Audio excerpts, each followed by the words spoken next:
રાધે રાધે। આજનો નવો બ્લોગ આ જો અમારી સોસાયટી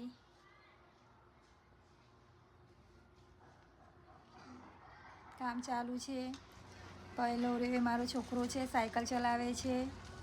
જો સોસાયટીમાં કામ ચાલુ છે તો પણ સાયકલ ચલાવે છે।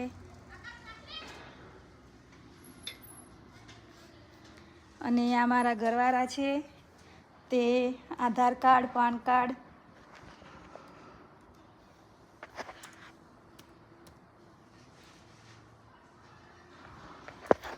એ અમારા ઘરવાળા છે તે Aadhaar card PAN card ration card બધું જ બનાવે છે।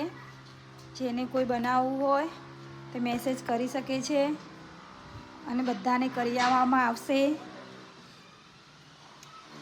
જેને બનાવવું હોય એ મેસેજ કરીને ફોન નંબર મોકલી શકે છે અને પૂછી શકે છે, વાત પણ કરી શકે છે। જો અમારી સોસાયટીનું કામ ચાલુ છે, હજી મકાનો બનવાના ચાલુ છે। આ અમારો છોકરો સાયકલ ચલાવતો ચલાવતો ઘરમાં આવી ગયો।